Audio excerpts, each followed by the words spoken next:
Good morning, everyone. I hope you guys are all having a blessed week. Mine's going really good. We're just awful hot here in California. It's up around 100 degrees. It's going to be like that for a week, but we'll get through it. So I want to talk to you for just a minute about 1 Peter 1 and 13. And this is what he says. He tells us, "Wherefore gird up the loins of your mind, be sober, and hope to the end for the grace that is to be brought unto you at the revelation of Jesus Christ." And I want to talk to you about that term. Gird up the loins of your mind.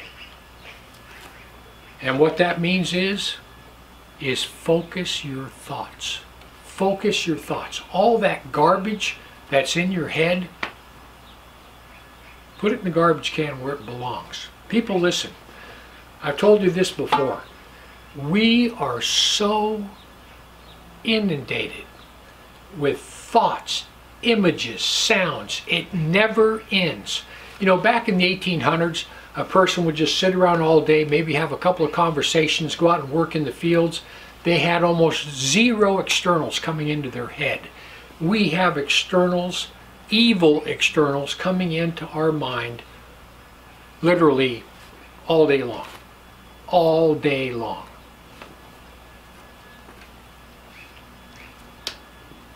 Peter tells us, focus.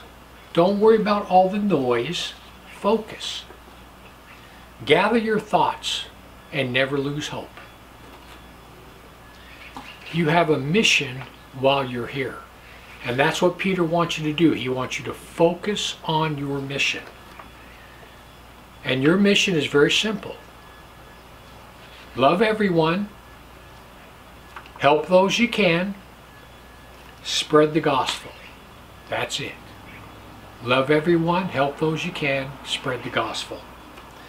He goes on to tell us in 1 Peter 4:8, he says, "And above all these things, have fervent charity among yourselves, for charity shall cover over a multitude of sins." Let love be the rule that governs your life. And people, I know this is not easy. I know it's not easy. It's not easy for me to let love rule my life. Pretty difficult. And this is what I've found that helps me, is you have to know your agitation and your frustration triggers. Every one of us has agitation and frustration triggers. Most people, it's when they're driving. But listen, I know mine. And mine's Walmart. And people, I try not to go to Walmart ever. I may have to go there once every couple months. And Walmart is literally right there. I mean, you turn out of my neighborhood, make the next left, and that's Walmart. But listen, I don't like Walmart. And I know that. So now, when I get to Walmart, when I'm sitting out in my car before I go into Walmart, I ask the Lord to just flood me with His love, joy, and peace, and help me to love every single person that I come in contact with while I'm in that store. So the other day I'm in Walmart, and I get out of my car and I walk around it, and this guy loads up all his stuff in his trunk, shuts his trunk, and leaves his cart right there between my car and his car, and gets in his car to leave.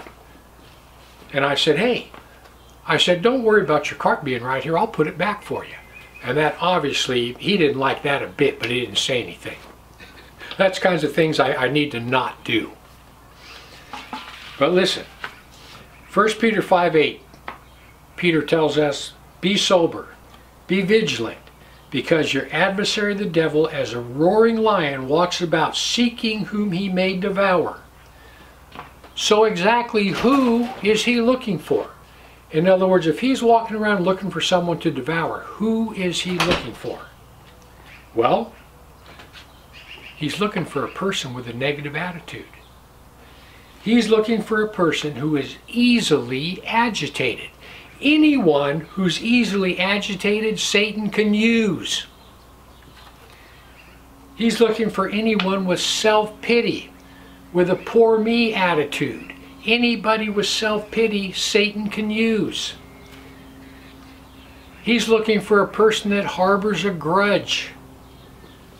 for a person that refuses to forgive. That's the kind of person he can use. He's looking for a person who's greedy. He's looking for someone who thinks only of themselves, someone who has the mindset of it's me against the world. That's the person that he can use. He's looking for a person who divides friends.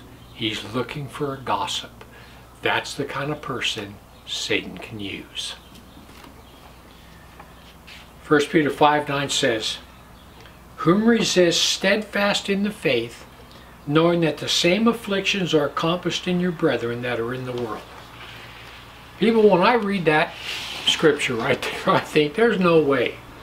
Because I know how hard I have it. I mean, let me tell you something. This Christian walk is not easy. Trying not to lash out at other people, get mad at other people, that takes a lot of work. And it's not easy. And you have to rely on the Spirit to help you do it. We think that we're the only ones going through all of these demonic attacks. We're not. Everybody you know that's a believer is going through the same demonic attacks you are. They might be a little bit different in scope, but same thing.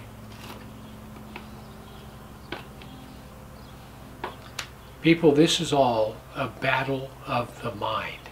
That's where it takes place, is into your mind. The demonic host plants thought after thought after thought. And what destroys these fiery darts that get planted into our head? Step out in love and ignore the hate. Remember, if you're acting in love and you're treating everyone with love, Satan can't use you. He can only use the people that are easily agitated, that have self-pity, harbor a grudge, are greedy, think only of themselves, or divide friends with gossip. Those are the ones he can use. Someone that's loving and kind, he can't use them at all. Resist the devil and he will flee from you. It's as simple as that. Anyway, I hope that makes sense.